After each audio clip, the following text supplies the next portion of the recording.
Coming to you direct from the nerve center of the galaxy's greatest comic. This is the 2000 AD Thrillcast.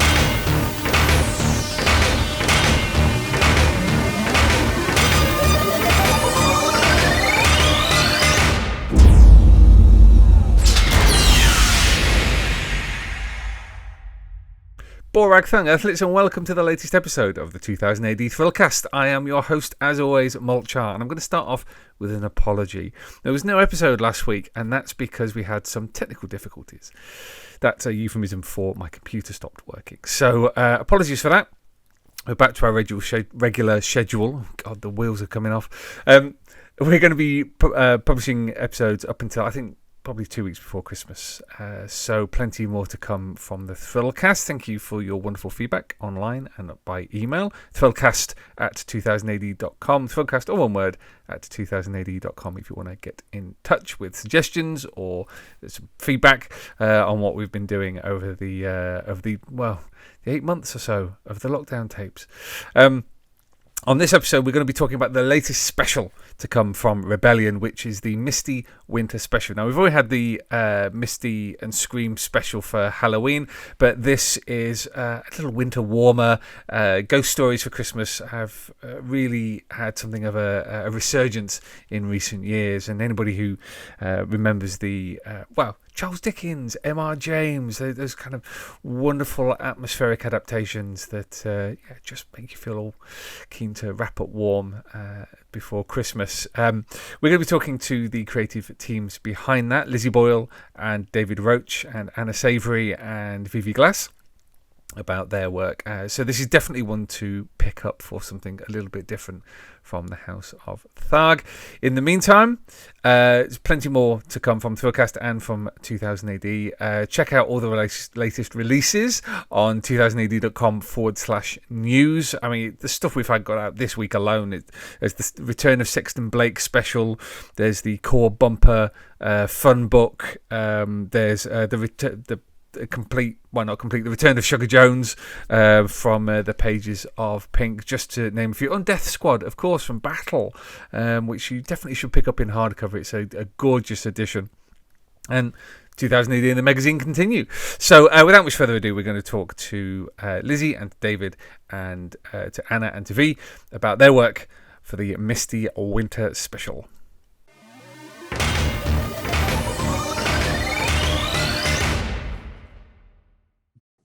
So, we're talking Misty Winter Special with Lizzie Boyle and David Roach. Welcome to both of you.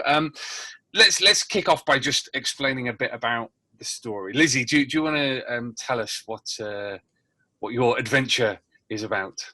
Yes, of course. So it is Christmas Eve, and we join teenage girl Martha, who has been asked to babysit for a family who live in one of those typically misty, slightly spooky country houses, and is then faced with the demands of the children she's babysitting to open their presents early.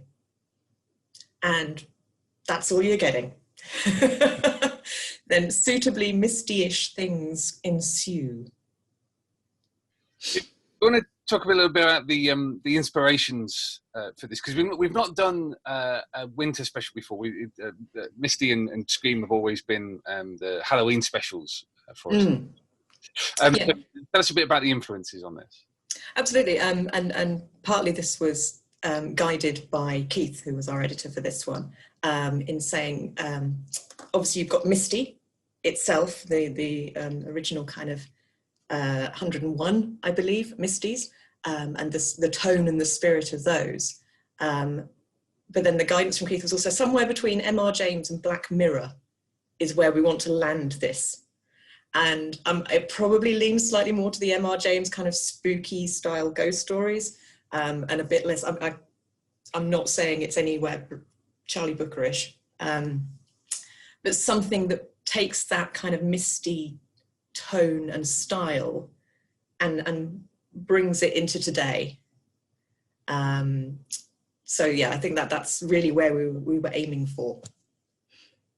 I mean, it's perfect that you've mentioned M.R. James, because of course A Ghost Story for Christmas is one of those classics that I in the run up to Christmas, as I cook, I basically watch the old 1970s. I think it was BBC adaptations of M.R. James stories, which are wonderful. When we've talked about horror on the podcast before, we've discussed how comics can do horror, and with something like this where it feels like a lot of it is to do with atmosphere, how have you in the scripting stage sought to create that kind of nice M.R. Jamesy kind of cozy atmosphere? I think you can rely on, and you can use the setting to help you. So a nice kind of country house is going to give you lots of kind of nooks and alcoves and fireplaces, and Christmas is going to give you that slightly, you know, everything's decorated up, everything's going to look very cozy and friendly and appealing. And so you can kind of set up this sort of warm family atmosphere and then just tug at it from different directions and try and subvert it, if you like. A countryside setting, more countryside setting, always gives you kind of nice open spaces and kind of spooky woodlands. There are things you can do with landscape that help kind of create atmosphere. And then I guess there's the scary stuff. For me, a lot of it is, and a lot of things about Misty are around the atmosphere of fear and terror, rather than the kind of visceral horror and gore that you might find in kind of, if you like, more adult comics. David, what was your first reaction to Lizzie's script? I thought it was fantastic. That was my first reaction. Really taut and full of suspense and atmosphere. Straight off, I thought this is going to be really difficult to draw, because it's all, well, but it's very very small scale, and so many of the actions in it are very small human actions. So much of it revolves around, and this isn't giving too much away, but so much of it evolves around mobile phones. So I had to think, well, how does someone hold a mobile phone? And then how can I set up the shots so we can see what they're looking at on the screen? And most of the action, takes place in a garden and in a room, in the main room of the house, which in fact is this room I'm sitting in here. If the computer was turned around and you could see the fireplace, which is where so much of the action takes place, you know, it's my fire. I'm looking at it now, the fireplace in the story. It's so different from doing a big science fiction series, because it had to be realistic, it had to be believable. So I used models. My daughter Emily is the star of the story, even though she is older than 15, but she looks very young. And I used friends' children as models for the story. So it was making it believable, but making it atmospheric and full of suspense as well. So I knew it was going to be demanding, and it wasn't necessarily going to be the most fun, in that I didn't get to draw alien worlds and monsters and that sort of thing. But it's a brilliant story. It really is a brilliant story. Such a clever idea. And I could absolutely see it being made into a TV show, an M.R. James Christmas adaptation for BBC4. It really felt like that. I'm really interested in what you're saying there about the little movements, the little details.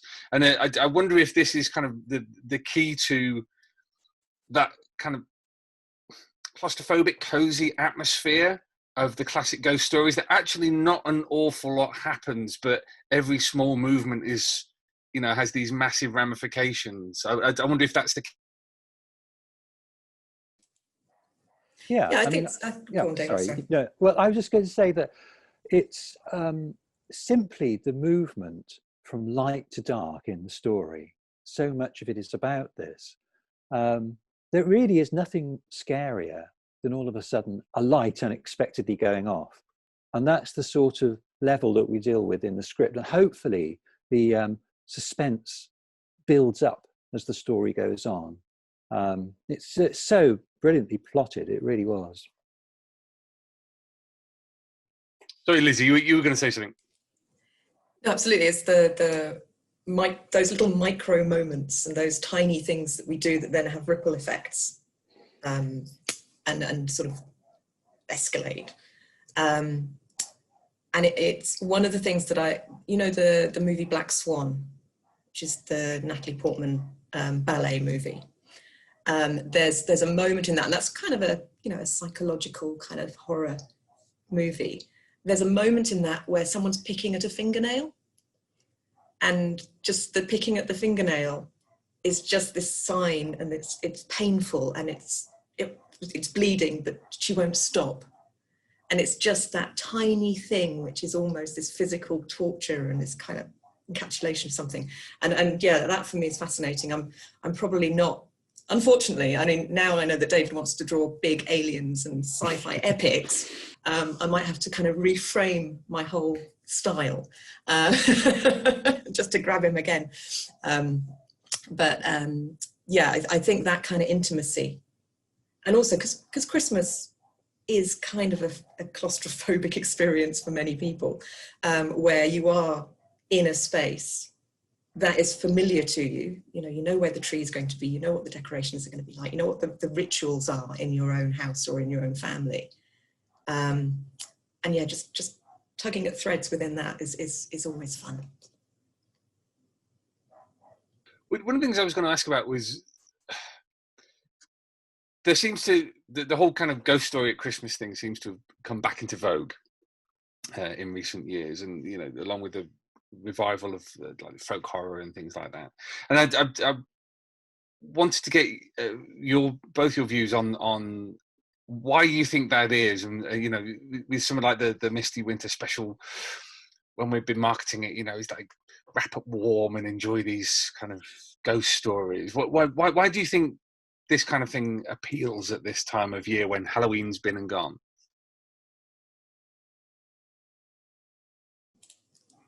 I think there's probably something about it that is slightly nostalgic, and a lot of the ghost stories that we're presented with, it feels like they are that kind of, let's look back, let's do Christmas Carol with or without Muppets. Obviously with is better. Let's look at M.R. James, let's look at kind of some of the slightly spookier Agatha Christie type scenarios where you've got sort of crime and detective stuff. So I think there's a nostalgia element to it. I think there's possibly from a TV perspective just an interest in doing something different and moving away from the kind of variety specials that populate our Christmases and putting something in there that's just a bit bleak or a bit more challenging. And yeah, it's like I say, we're sometimes literally now locked in our houses with only our imaginations and strange sounds outside in the darkness for company. We're going to go to those sorts of places, I think. I agree. And it's dark as well, isn't it? It's dark, it's cold, it's the weather outside can be foreboding, though actually the sun is shining on me here for once. But yeah, I mean, that's it. The sort of the tone of the story matches the weather and perhaps our national mood at the moment, of feeling locked in and claustrophobic, as Lizzie says.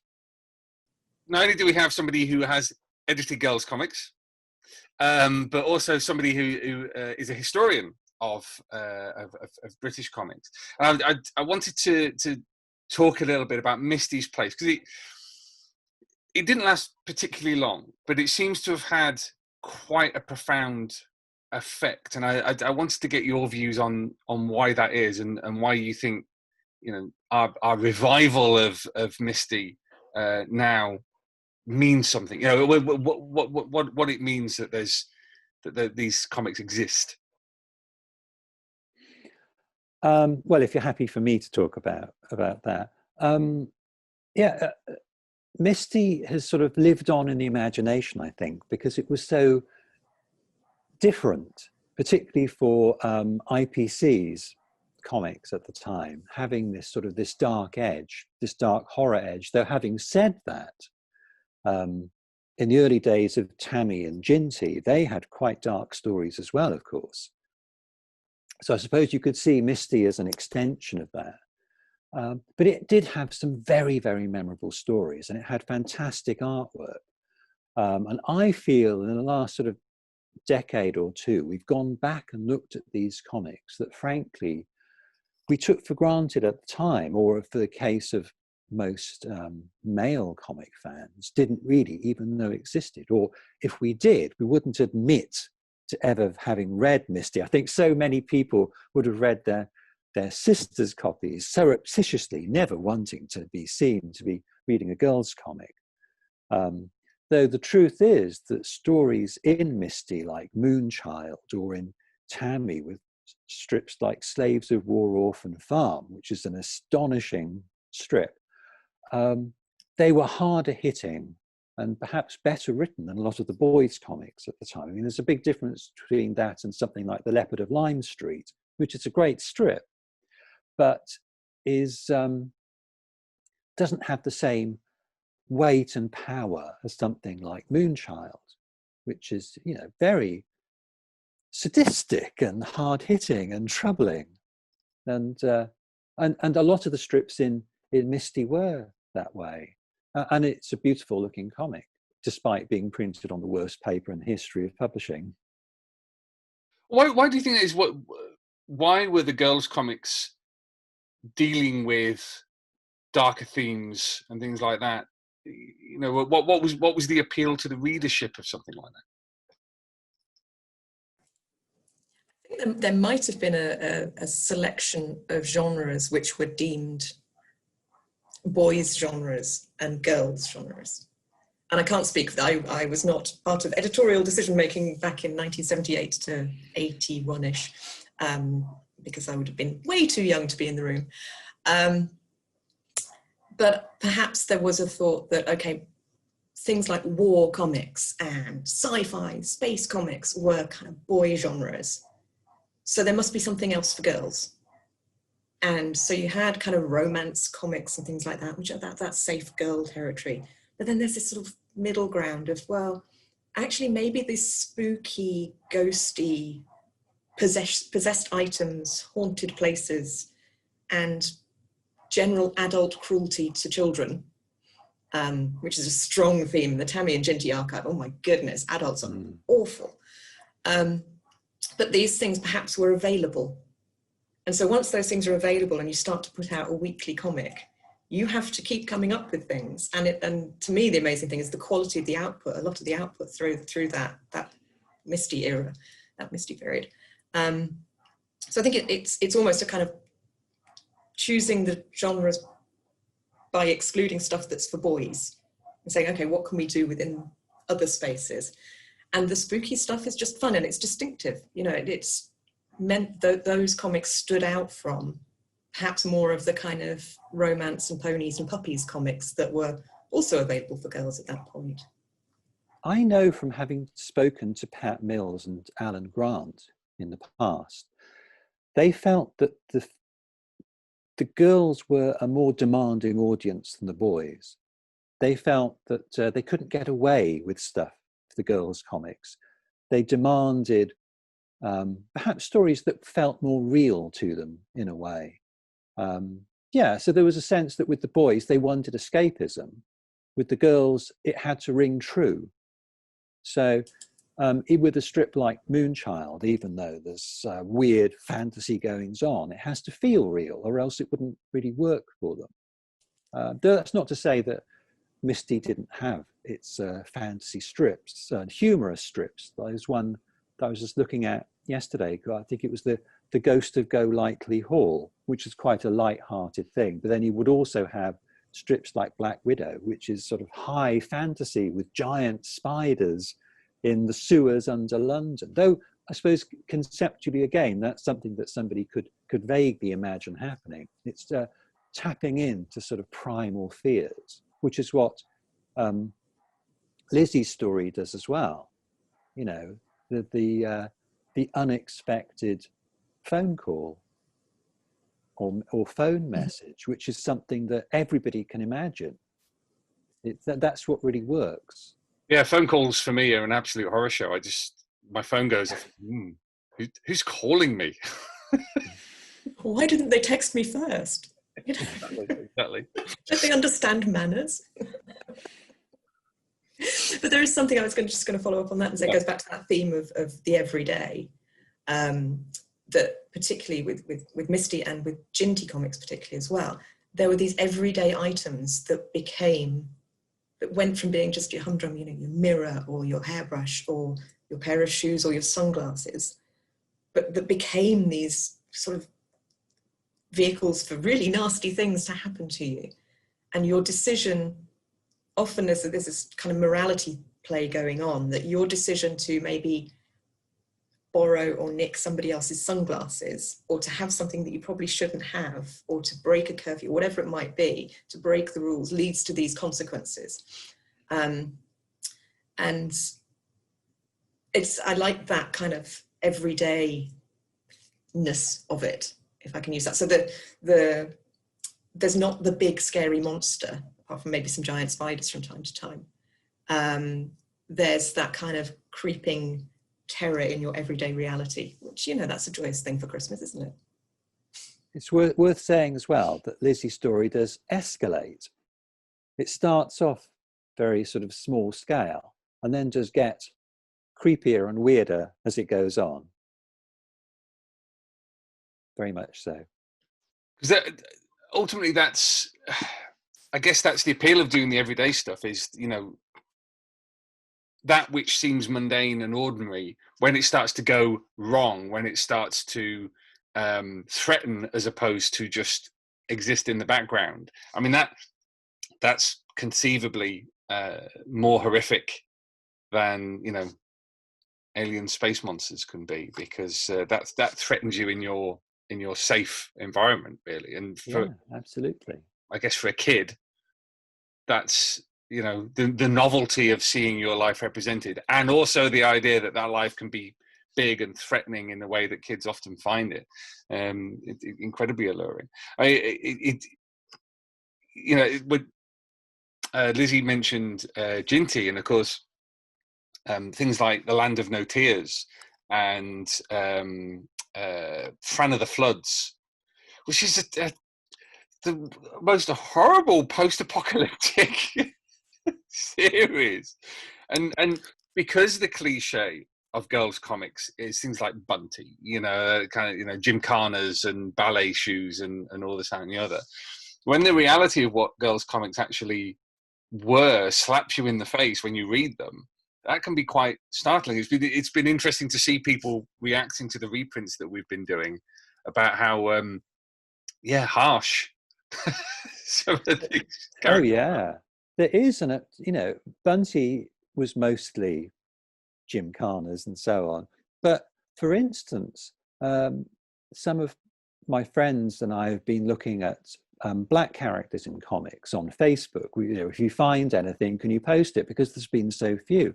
But Bunty had a story about an escaped slave girl in the American Civil War, which is absolutely extraordinary. And you see her going across the South with her white mistress, as it were, the young girl that she's sort of in charge of. And you see other escaped slaves and so on. Now, this is a sort of subject matter that I don't think I've seen anywhere. And yet it was dealt with in Bunty in the late 70s. Girls' comics somehow have more of a remit to deal with real life issues than you'd have in boys' comics, which were really all about escapism, even if it was just something like Raven on the Wing, which is about, you know, this fantastic tiny little gypsy boy footballer, but it's still escapism. It's not real life. Whereas the stories in the girls' comics had to resonate. You know, it may be a blind tennis player, or was there one called Limp Along Leslie? I think there was. All these sorts of things, but they're sort of grounded in reality, and they have to resonate with the readers. So I think that's why the writers said it was tougher. They knew they couldn't fake it for this audience. It had to work for them. It had to be real in some way. I mean, that's an interesting concept. The notion of authenticity in comics to different what that means to different audiences. You think about the reputation of 2000 AD as being gritty and hard and anti-authoritarian, but that's a level of authenticity that's different to the kind that Misty and Ginty and Bunty had to achieve on a weekly basis. You know, it couldn't all be what was it? Limp Along Leslie, did you say? Limp Along Leslie, yes. I think she might have had one leg longer than the other or something, but she wanted to be a ballet dancer. I'm pretty sure that's been parodied several times. Oh yes, yes. There was definitely a story about a girl who wanted to be a cyclist, and she did have one leg longer than the other, and I think she mostly went round in circles. And I mean, yeah, but it wasn't all perfect, was it? Mistakes were made. I think there's an interesting thing going back to what you're saying, Mike, about 2000 AD and escapism, but also where you find yourself in a lot of those stories. And I didn't grow up reading 2000 AD, but I came to it at a certain point, and the first thing that was handed to me in a kind of like, okay, start here, was America. And I was expecting, this kind of authoritarian, very much kind of just sci-fi kind of future city thing without any real humanity, if that makes sense. And what I found were these characters who were citizens who were just everyday folk. I mean, there are some weird ones and some crazy ones and some funny shaped ones and what have you, but they had kind of rich lives, and you could find yourself in those. So even if you didn't find yourself as the position of authority and as the kind of amorality almost of dread, you found yourself somewhere in that city. And that for me was unexpected, and just made me then just grab more and more of books off the shelf and go, what have I missed? What have I been doing? This is an interesting point, because there was a discussion a little while ago on the 2000 AD forum about what kids look for in comics. And someone made a point, which was that when they were reading comics when they were kids, so 2000 AD in the 80s, basically, all the characters were men and older men. They were adults. Whereas a lot of comics today aimed at kids have characters that are kids. But then you look at girls' comics in the 70s and 80s, and the vast majority of those characters were roughly the age of their readership. Mm-hmm. And I think that's a really fascinating distinction between where the two parts of the industry were. Do you think David, do you think it was to do with perhaps boys' comics drawing on films an awful lot more than girls' comics did? Yeah, I mean, particularly in the early days of 2000 AD and action, so many of the strips were obviously based on films, weren't they?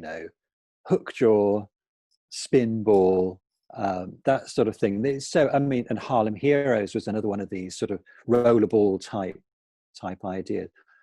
2000 AD only tried it once that I can think of in the early days, and that was Wolfie Smith, The Mind of Wolfie Smith, who was a teenage boy. And I liked the art. And looking back on it now, I think it was a good story. But at the time, I thought, well, I'm a teenage boy. I don't want to read about other teenage boys. I want something really wild and imaginative. So They tried it again later, didn't they, with the stories of Luke Kirby, which were really nice. But again, it doesn't sort of grab the imagination in quite the same way. I think it comes down to clearly boys and girls were looking for different things. I think the boys were much more looking for escapism, whereas the girls were looking for, well, I mean, I don't know, I'll ask Lizzie, but it wasn't just escapism, it was something they could relate to, it seems to me. I think so. I think it's sort of a reflection, and something that reflected your life or your options in a way.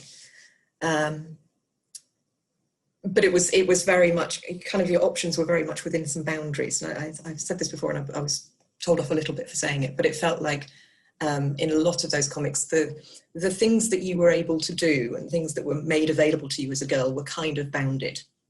And then, so I'd said in a previous discussion on this that it was, there were sports that were for girls and there were jobs that were for girls. And actually, yes, there were within the comics exceptions where girls did more boy sports and girls did more boy jobs. But a lot of it was quite restricted.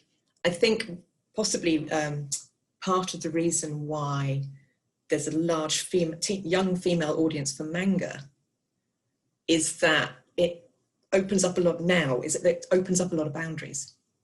And it says you can have these different roles in the world. You can have all this weirdness that comes with manga. You can have these strange rules that you don't understand. You can have strange creatures and odd threats and more of this sort of fantasy sort of world. And it's sort of yours. It's not kind of for the boys. It's available to everybody. And I think that's been the kind of a real shift in how the comics industry needs to think about boys and girls, if differently. To say, actually, yeah, there's this huge young female readership of comics. They're just not reading the comics that you think they are or that you want them to. Yeah, that's a very good point. I was thinking back to when my girls were younger and were obsessive readers of manga. They loved a series called Card Captors, which is sort of high fantasy stuff with all sorts, just the main character has got a magic staff and there's all these sort of cosmic cards they've got to find. It's really way out. I'm thinking about strips in Tammy and Ginty and Misty. The equivalent of this sort of magic side would be something like Witch Hazel, which is a witch who somehow is transported to the present day, and she goes around with her friends, but basically they go to school together or they go shopping together. It's so small scale. Just, I suppose, as you say, it's dealing with the boundaries of the readers' lives, and rarely seems to stray outside that. It's fantastical, but we're keeping it believable. When we mentioned about Misty online, we quite often get told off for referring to it as the comic that was aimed at girls, because comics are for everyone. Do you think it's Misty has something to teach comics now? Now we've done panels on this before. But do you think there are lessons that the success of Misty and the lasting impact of Misty can be a lesson for comics now? Well, I certainly hope so. I'm looking forward to it actually being on the newsstands. So you can go into Smith's, or I don't know if it'll be on sale in Tesco's or somewhere like that, but to make it available. I mean, one of the things which I loved is that I used one of my neighbour's daughters to pose for it. And she's exactly a 10-year-old girl. She's the perfect age for the character in the story. And all the way through, while I was drawing it, I was thinking, I can't wait for her to read this story. Not just because she herself is going to be in it, but because it is totally her story. It's her age. And I just want to know what it's going to mean to her. It would be lovely to think that boys would read it as well, of course, because it works for boys and girls. Certainly Lizzie's story does, absolutely. I wish I'd read it. I mean, I was 13 when Misty started coming out, so I wish I'd had the nerve to go and pick it up myself, because I know I'd have loved it. But as a boy, I mean, you'd never live it down, going into a shop and buying a girl's comic back then. I didn't have the bravery to do it. I think it's... I used to read my sister's copies of Care Bear comics that Marvel UK brought out alongside the Transformers that I was reading. But anyway, sorry, Lizzie, I interrupted you. No, it's fine. It's interesting to think, you know, if there was obviously the tremendously successful television adaptation of our story, it would just be Home for Christmas. It would just be on telly. And it might be marketed in certain ways, but it wouldn't be marketed as this is a girls' program or this is a boys' program.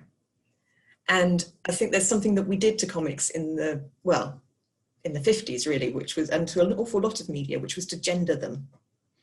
And it's how we stopped doing that and how we moved to that, you know, post-gendered comics world, particularly given that gender is not the binary that we've always kind of, in the language that we've always used for it, that you know, people have to be able to situate themselves within comics, and comics has to be open for all. So there is something about marketing, there's something about packaging, there's something about how we think about our readership and our audiences. I think in terms of lessons for now, I think if you could take some of those stories and some of the ideas of Misty and other girls' comics, and they were repackaged, and they were just called comics, and they were put out there. This is just a creepy story. If you like creepy stories, read this.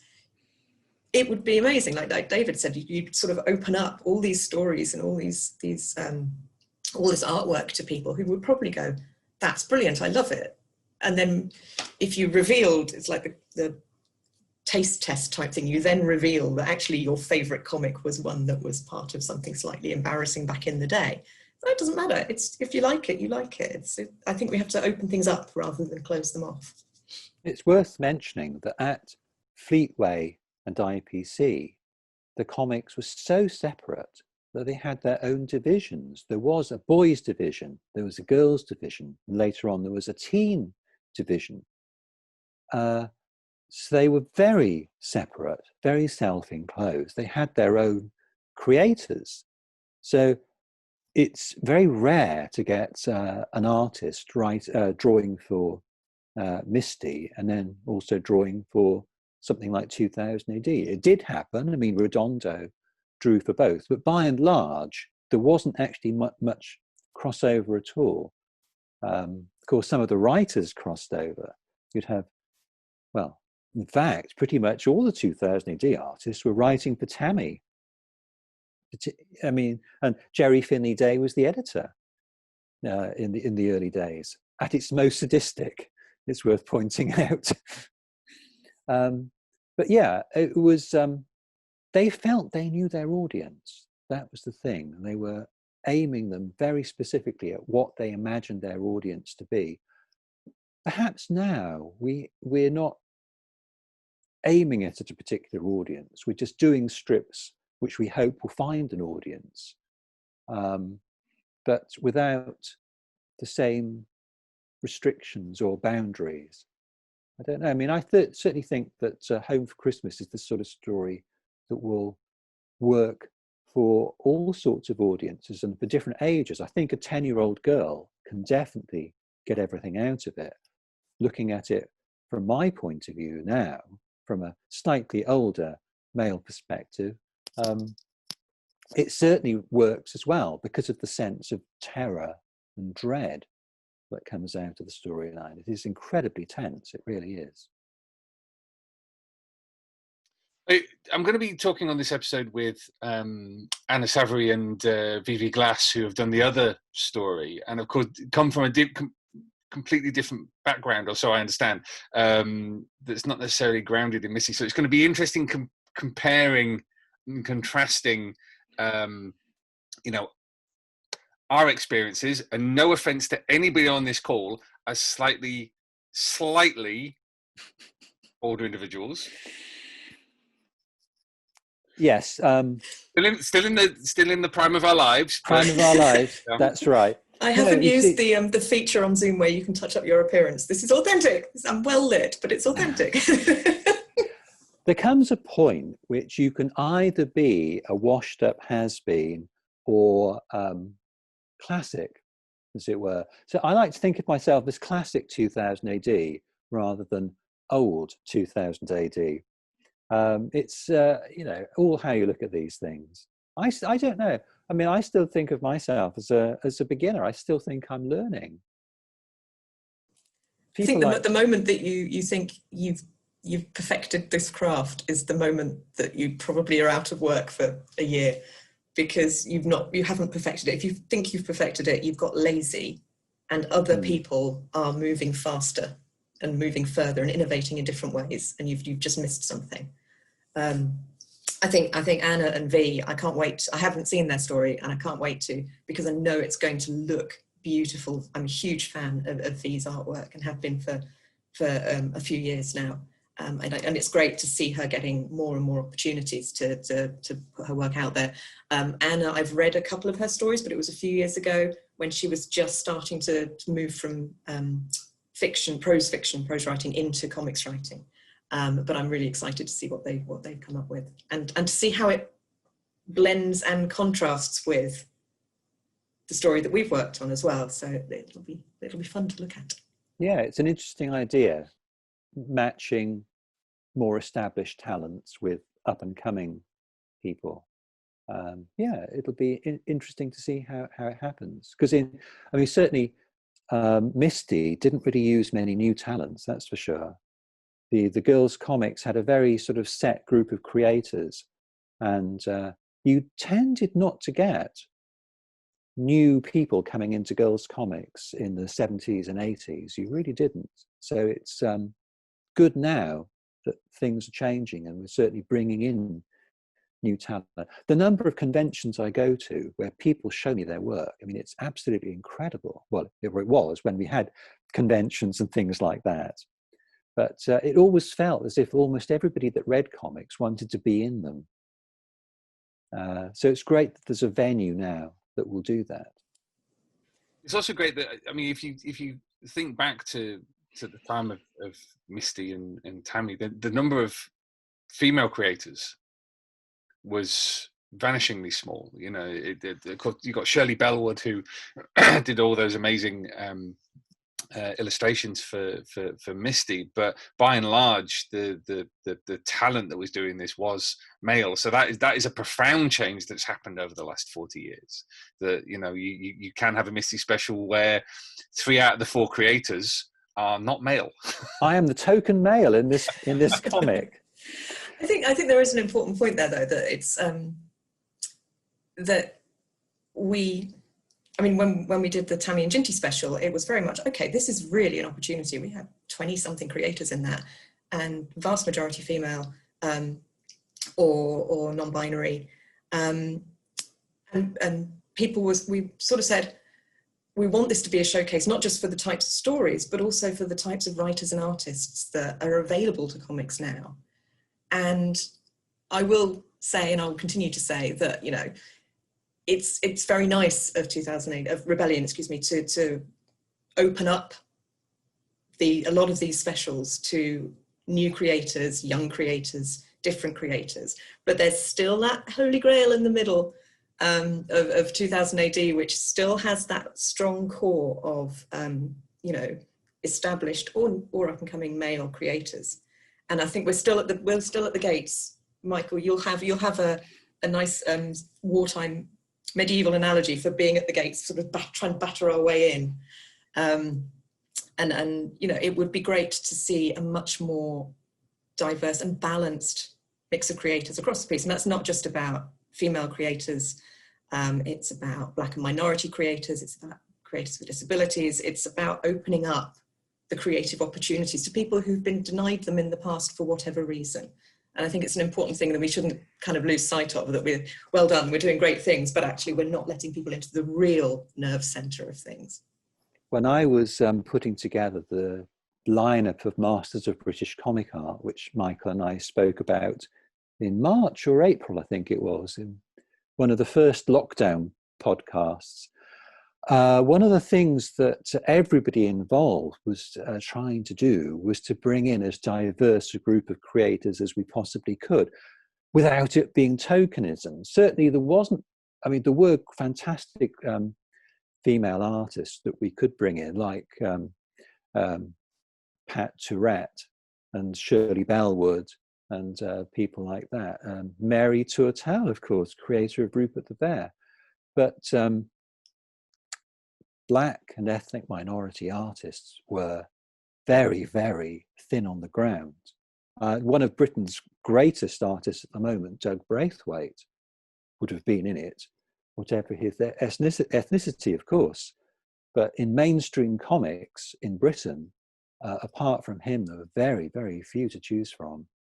And I think it would be interesting to look ahead and say, if you were making that book again in 10 years' time, in 20 years' time, of the new Masters of British Comics, you know, how much that might change, and how much more balanced things might be. And that we've got a responsibility to try and make that happen rather than just let it happen organically. Yeah. It's very difficult to have any sort of outreach with this job. You're either good enough or you aren't. That's the thing. So you're totally, and it's totally random, whoever is grabbed by this. I think if the talent's there, they will be used. I mean, your background is never even asked, I don't think, when you come in. I mean, you can either do it or you can't. The work speaks for itself. But so there's that random element. It's whoever is grabbed by the material, but it could be sort of self-generating, couldn't it? The more interesting material there is out there, the more people from different backgrounds will be attracted to it and want to be part of it, I suppose. But yeah, we will see. I mean, one of the best female artists at the moment, Yishan Lee, was sort of knocking on the door of the book, I felt. And it might be in 10 years' time, she's had enough of a body of work behind her that she would be part of it. But time will tell.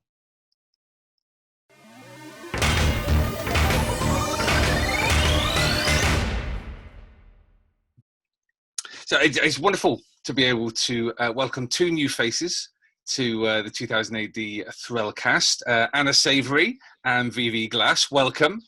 Hello. Episode. We're talking about the Misty Winter Special, which is out very soon. Now, just before we started recording, you said it's been a while since you wrote and drew this. I was about to say, Anna, can you tell us what it's about? But Yeah, I can. I'd like to claim that I wrote it in some kind of trance, like Stephen King. I can barely recall something working through me. Yeah, would you say, V, that it's a chilling tale of conformity gone mad? I would, but it doesn't contain any actual tips on how to win the lottery, I would say. So that's what it's about. It's about, it's set in a school, and it follows one girl kind of trying to remain true to herself while things sort of start to go south around her. And yeah, there are some diaries. And that's it, isn't it? And spooky. That's basically it. Plague year, but a different kind of plague. Yeah. And also we wrote it before the plague year happened in real life. Yeah. It's just a total coincidence that it seems like a metaphor for this year, but it's not. I think really the year has enriched the work. It's certainly going to enrich people's understanding of it. It does bring an extra layer to it. I was going through it, like, this is yeah. We'll talk about it in a second. The thing that really struck me on the first page we've got a diary, which is that classic means of storytelling. Something that does crop up an awful lot in kind of old school girls comics and whatnot. I mean, was that a conscious choice? It's like, well, this is we want the narrator to be her, and this is the best way to relate that. It's such a nice intersection, the diary, I think, of and there's not many points where this does intersect, of the great horror tradition of doing things in an epistolary or diary kind of nature of, your Emma James and your Bram Stoker, and just sort of sad schoolgirls at boarding school with their journals. So, yeah, I think it was a deliberate, a logical motif to go with both camps, Mm. And he does serve I don't want to, trying really hard not to spoil anything in everything I'm saying, but he does serve a function in the plot as well as a thematic function, the having a diary be the way that you understand the thoughts of the main character as well as the narrative. Yeah.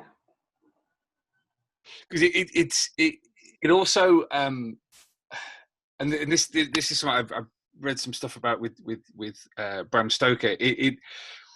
The fact it is written as things are going along, like a diary is moves in time, even though it is a record afterwards. And that's always a really kind of, I think, cunning way of having that backward glance, but it not necessarily confirming that the person has survived the trial. Right. Exactly. Yeah. Without wanting to give too much away. Yeah. Yeah, I agree. I mean, you mentioned it's a nice ambiguity. Oh, sorry. No. Fine. We should get used to the fact there's a horrendous lag, and we will just allow for your delayed speech. Just keep going. Just keep. I'll just talk over you. I'll be as rude as possible. Please do. It is just the ambiguity of that almost found footage, I guess, element of having something like that. Well, this is set in a school, and New School is again a classic girls comics. I guess that just creates its own forward momentum, really. Yeah, and it's just a nice opener, isn't it? You're a person to identify with in a new surrounding. I think we had a lot of conversations, didn't we, about what we wanted that school specifically to be. I didn't go to public school, but we didn't want it to be, because I think the great temptation is to do something very Victorian, and that's very fun. I do enjoy all of that as well. But we kind of wanted a collision of both worlds, and we sort of wanted I met an awful lot of Beedale types at university, and I think we wanted that kind of, a place that's pretending that it's not X, and in many ways and visually indeed it's not, although in some ways it is. And I think we had tremendous fun doing that kind of hybrid architecture to reflect that psychology. Talk about that. Thank you, I will. It was, I did go to a public school that was hugely like the one in the story. So a lot of our decisions on how to show that environment came from that. Like a lot of everything in this story is personal experience based. And specifically, we wanted something that would capture that concept in places like this fictional school, that is a suggestion or a sort of pretense of modernity, an effort at modernity that is contained entirely within a cage, I guess, or a skeleton of tradition. So that's conveyed also visually through the architecture in the story. Like the school itself is all of this modern stuff inside, all of this modern equipment and spaces, but the actual buildings, the whole thing containing it and defining what it can be, is a very old, like 15th century Oxford Yellowstone building. Yeah, and I think just kind of reflecting that that sort of horrible lip service and that patronization of you know, we're different and you know, we're not like that. And if you are feeling that in some way we may be like that, that's on you, and you've got the wrong end of the stick. Again, without wanting to spoil the plot. We're not really spoiling the plot. We're spoiling the themes. We're spoiling the process. People like to know the themes beforehand, then they know what to look out for. They can enjoy them. Exactly. Well, that notion of what something is presenting itself as and what it actually is, nicely reflected in there's a bit of a chat about the rules. I think it's when the lead character is talking to one of the teachers and talking about rules and that clash between supposed liberal progressive ideas and the actual institution of a school. I was really interested reading this about how it evoked that feeling of being at school and feeling as if you're surrounded by rules, you are constrained on all sides, and how that then informs your attitudes towards authority later in life. I just, you know, I'm basically agreeing with you. Great. You know, yeah. And did you get to that stage as an adult where you looked back? It's only happened to me in the past kind of 2 years, and I thought about the rules that I was subject to, and there are just a few of them where you kind of think, well, what on earth? And is that still? And I don't mean kind of imposed social rules. I mean rules from the top on down. So I mean, we've had endless conversations about this, but like we weren't allowed to like show our shoulders in case that was terrifically arousing for someone who knew who. But like odd things that until you reach a certain stage and you look back and you think, I very unquestioningly, I did accepted that. Just because it comes from the top, and and it's only when you reach adulthood where you think actually the philosophy behind that's incredibly troubling, and clearly something that a huge generation of people have internalized. And I'm saying that that's the real horror. Well, I was going to say that obviously the rule system and the is connected to that concept of, in the story and in real life, that concept of modernity being entirely defined by tradition. In that, as you say, like the rules that we all had to obey in our real school lives were sold to us basically as how you will have to behave in the modern office environment. It's preparing you for life, and obviously that's not true. I show my shoulders all the time in the office. Exactly. No one cares. If anything, they love you more for it. Yeah, exactly. But yeah, that it is that part of that being incredibly constrained by a system that is operating on rules that are hugely more backward than your life needs, or that even the people imposing them know. And that, as you say, that's the real horror. Like one of the big things that we were going for in terms of like the tone and just the tone, is that sense of being really trapped and constrained and controlled by multiple fronts at once. For this character, of like sort of internal psychology and external social pressure, and then also external academic pressure and literal space as well. It's all of that. And there's so much in the tradition of girls' comics of stories, and it's something I was chatting to Lizzie Boyle and David Roach about stories grounded in readers' own experiences.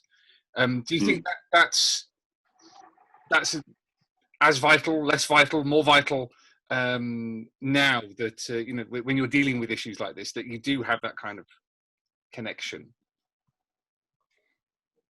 Yeah, I think I certainly think it improves it in the majority of cases, that it would make it better. And would you say that's why I'm here? That's part of why you're here. The other reason, me for my authenticity. I brought you on as your own sensitivity reader and writer, because the other reason is that you are the voice of your generation and a professional writer of great quality. It's the twin pistols, really. But yeah, so I would say a lot of, I mean, a lot of the content here, in the way that we both said, that concept of rules, and I think to a degree both of our school experiences, and then also there's some other elements. So I'm from a sort of slightly different background, so I have had that experience of kind of coming in to a world in which there are people with a greater degree of privilege, and also how much of this comic would you say is just madness? There's a great deal of sort of intrusive imagery and thoughts, Yeah. and but I wouldn't say it's the main thrust, but it is definitely a theme, and It is key. it's Yeah. key, yeah. Yeah. And that's direct from me. Mm. I have Puro, so do people know what that is? Probably. Maybe. Probably, yeah. But yeah, so it's sort of OCD, but without visible compulsion. So just a horror show, basically. That's life, consistently running. And that went directly into the It story. went straight in. We mainlined that in.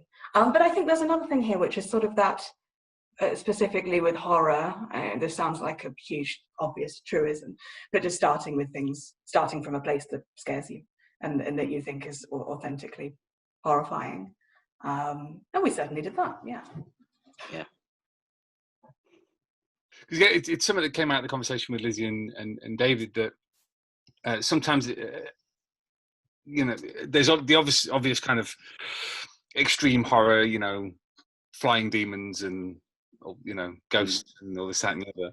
But actually, so much of horror comes out of the ordinary becoming horrific. So, and I mean, that's basically, I've just described Stephen King's entire thing. Yeah. But yeah, it's taking something that is recognizable and twisting it until it breaks, Mm. Yeah, definitely. Yeah, I'm glad you could. Sorry. Yeah, go on, Laggy. I'm glad you could exactly summarize. I'm glad you could exactly summarize what we were going for in terms of the tone and the scares of this, because as you say, we both love the old sort of 70s hammer horror, Amicus, demons flying around, Dracula, etc. Stuff, but like our instinct for this was, as you say, to set things in an incredibly mundane environment and to alienate the mundane from itself and thereby make it horrific, or more, I guess, disturbing. Lingeringly disturbing was what we were going for, as opposed to sort of shocking, I think. Yeah. I don't want to drill into semantics, but yeah. I mean, we've got 40 minutes. Yeah, but what do people want to listen to? Yeah, that's fair. Yeah. A long linguistic argument, yeah? Yeah, you're right. Good point. Wait, just based on a comment you made a moment ago, V, how did you both come to be working on this? Was it something that V, you started, or I don't quite know how it came about. We collaborate on life. Yeah. We've been friends for 10 years. So that's...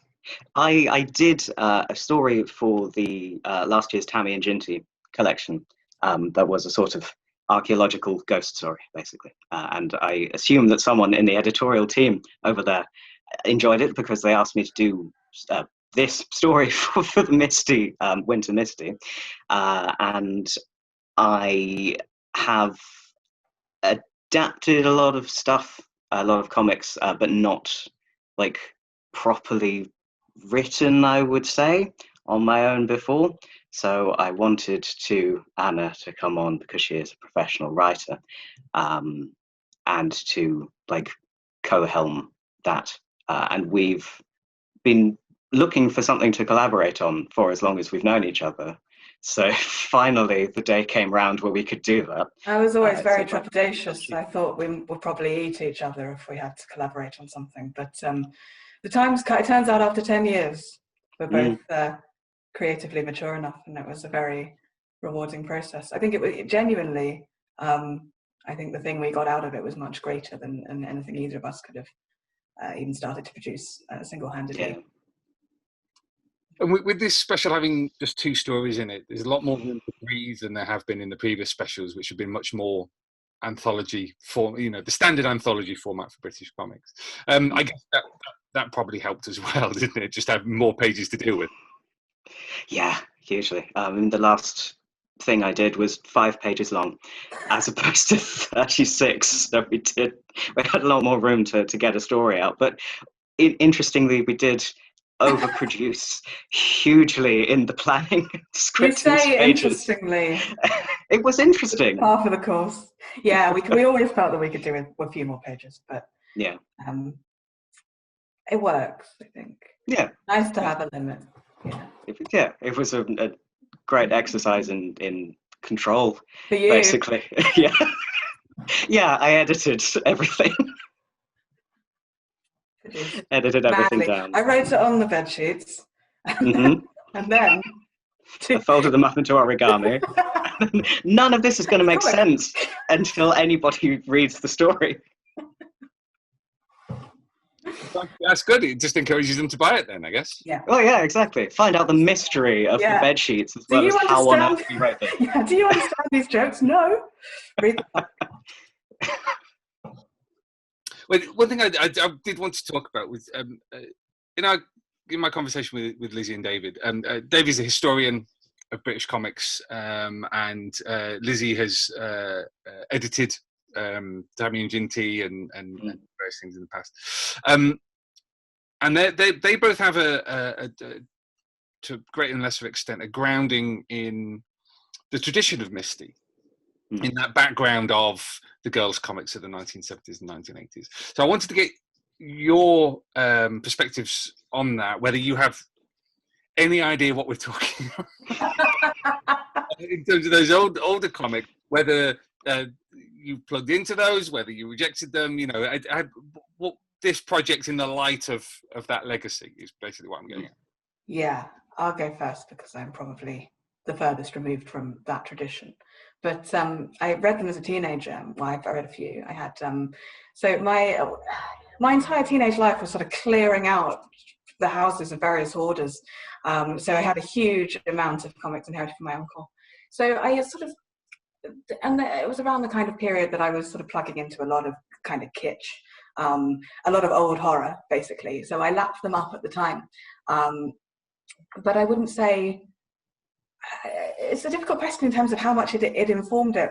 And I think that's always a difficult question when you've taken this big thing that is, this big conceptual landmark thing, and then you're kind of resurrecting it, to use your horror-y, it's hard. I don't know if you're going to agree, but speaking for me, I wanted to capture sort of something of that spirit. You want to be respectful, but at the same time, you're aware that this is for a new generation of people, and without getting too much into, I mean, not everyone can spend 13 to 18 just lapping up Christopher Lee. Like, I wish we could. I wish we could. Oh, a lifetime. But that's, you want to cater to different things that scare different people, but you still want to remain true to sort of strong elements of that. I mean, would you agree? Yeah, absolutely. I think we went. It's difficult when you're talking about like updating your old comics to tread a line between saying, no, we rejected everything, it's awful and old and camp, because we love the awful and old and camp, and they're not awful. But yeah, we wanted to take the some of the tropes that those comics were playing with, as you said at the beginning, of sort of girls' boarding school and everything that implies, new girl. And also the way that those old comics were relevant for the people that were reading them at the time. Like, they are so of their time because the like 13 to 16-year-olds that want to be engaged in them want to sort of, when I say see themselves in them, you know what I They want to see the world they live in reflected in them, and so obviously we wanted to do the same thing with this. Precisely. And that includes using the kind of horror or like horror and atmosphere and stuff that's disturbing that is more prevalent and more to our personal tastes, us two, in the year 2020. As opposed to like 1978. You know what I mean? Because without wanting to make it sound like we're more modern and better than the olden days. I wanted to touch on the whole virus thing, because obviously this year has been a bit of a shit show. No. I realise I'm completely understating that,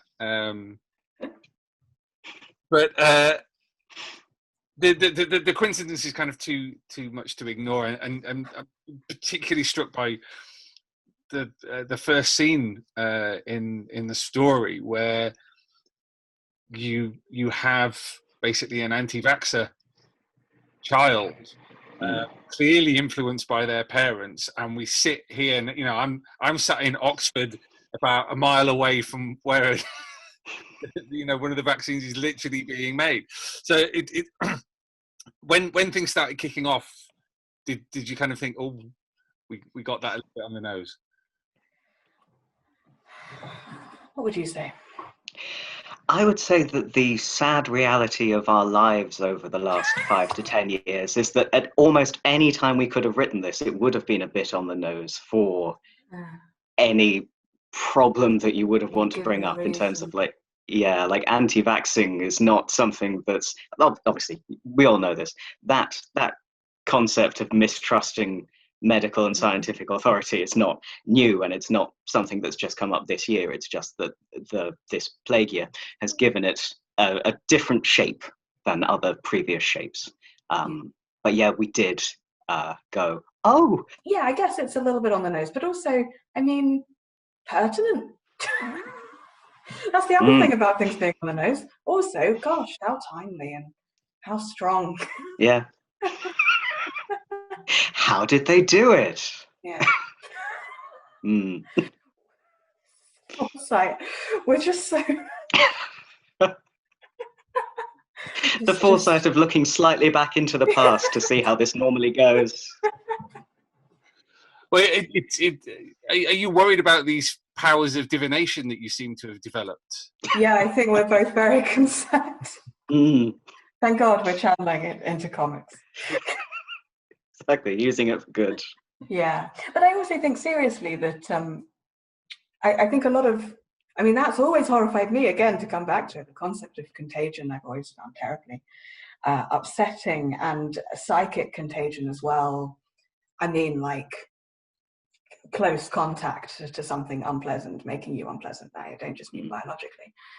That's been pretty much my big one throughout my entire life, and it's an argument for these things being consistently under the surface. So the fact that has become the big global horror and the big global fear is just, these things were always present. It's just that the events of this year have made them particularly surface fears. Yeah. And one thing we've discussed on the podcast before, particularly in relation to Misty, is doing horror in comics, and the tricks, the techniques you can use as creators to make things horrific that you wouldn't necessarily, jump scares aren't necessarily a thing that you can do in comics, Yeah. I just wondered what your experience of doing this story taught you about those techniques of making things horrific.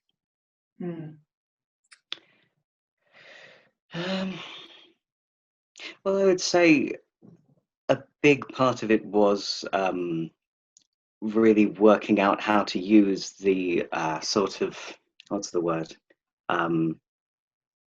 The effectiveness of not like a splash page, but like a single panel silent image, like a beat of something disturbing to its full extent. that certainly for one, I think that's one of the big things that comics have, possibly even over film. I think they're always compared to. You can get a lot more out of a single still image than you can sort of a close up of something horrible happening on celluloid. And also, I think maybe even more crucially, the unique thing with horror comics being that you have to engage with making the story happen to you, which is more unpleasant than a sort of more passive form of media. You are subjecting yourself to all the nasty things on a page by turning the page, and therefore sort of trying to play with that in terms of I'm trying to think of the word. You know, the old trick where you tease something out on the last panel of a page so that whoever your reader wants to turn the page. That playing with that of making the reader not actually want to turn the page, but have to then obviously have something unpleasant waiting on the other side. Yeah. I'd say from my end, because all of my experience have been sort of in terms of writing and performing horror, that suddenly there was this scope to do not just sort of every so often they throw up something that I hadn't considered in my mind when I was picturing it. So there's an image towards the end. I don't want to say what it is, but there is an image, specifically an image. I mean, I didn't write it or visualize it. And then they sent it over to me in an email, and I was like, is this a bit much? Like, this is like, I find this horrifying. I know I'm quite sensitive. But there was suddenly scope for like this little bit extra and this teasing out of things that if this were just a ghost story that I'd written as a series of diaries, I'd be trying to link back and I'd be trying to sort of bring these images or these themes. I try and echo them in distressing ways in writing later, but suddenly there was just, well, you can just put that in the background. And specifically that there's this whiteboard and we have no end of fun, kind of just like little Easter eggs, putting very distressing things up on this whiteboard. And, it's just something in the background there if you want to be horrified by it. So yeah, for me, there was this whole new scope just to be extra playful and extra creepy. So it was very enjoyable from my end. Is there do you have to be, to a degree, particularly considering the setting of this, is there a temptation to push it too far, or to push it further and further in the horror, or is the kind of restraint of the situation? I'm not the person to talk to. I get very concerned about harming everyone else. So I always think this is far too far, and people will be very upset by this. And I don't know. I think you have to put that to one side, especially just creating anything.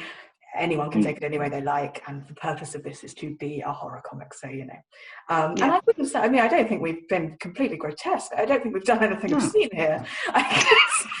People are going to read it. They're going to be like, "This is perfectly tame." Yeah, we're setting ourselves up for dreadful failure. What are we going to do? Yeah, you're right. That I think there was whatever the opposite of a temptation is on your part, Anna, to make it as not to make it as undistressing as possible, but as I wanted it to be boring. I didn't want it to be a horror comic at all. A light jog through the countryside with Misty. It's just a school, lovely school. Yeah, Lovely 36 teachers. pages of lovely school hijinks. Sorry. But yeah, in that we have hugely different ranges of what we personally find disturbing, and that was what we were mutually using as a metric for what would be okay to put in this. And we did have a lot of conversations, as you say, with that image near the end, where you would say, that's far too much, and I didn't think it was far enough. Didn't budge. Yeah, but and to the thing's credit, I think we judged it perfectly. I mean, I would say that. Yeah. But I think we I hope so. Yeah, we're not teenagers, so I can't say what will scar people. That's the other thing. Sorry, without getting too tied up, you don't know what people's limits are. No, exactly. Hugely variable. But I wouldn't say, I didn't feel like, obviously I didn't feel like this, but I would also say no one felt like, oh, we must push the boundaries of this. I think from quite early on, we thought this is the tone, and, it's not going to be splatter, but it is going to be haunting, lingering. That's what we Yeah, lingering dread. Yeah, lingering that's dread. what we wanted. Yeah. Yeah. That's what we should have called it. Too late now. Too late now, infection. Yeah. We did what we could. It's on the nose. It's prescient. Yeah. We wanted it to stay with people. The images or the sort of dialogue and the use of language in it, and hopefully not stay with them in a psychologically destroying way, but in a way that destroys them. But we'll see. Yeah. If anyone else feels like their latent OCD has been triggered by this comic, they can email me and I'll just provide some support. You can weep together. Yeah. But don't put that out, because I don't actually want to be bothered by people. The mobile number just flashes up across the screen. But it's not hers. I've just realised we can't say that because it's too good an Easter egg, isn't it? The thing you did with the email. Oh, yes. Yeah. We've done something fun. That's all you need to know. If anybody feels like taking the extra step of literally interacting with the comic, there is a way for you to do that. Excellent stuff for this podcast.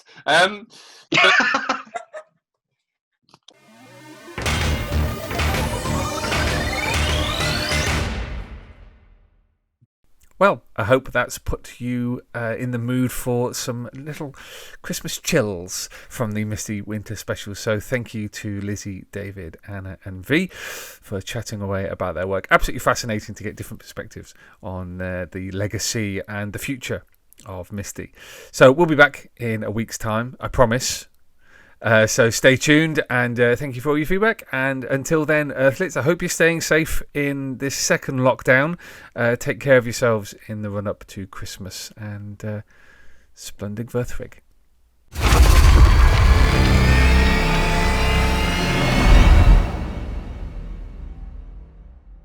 Alert! Alert! Alert!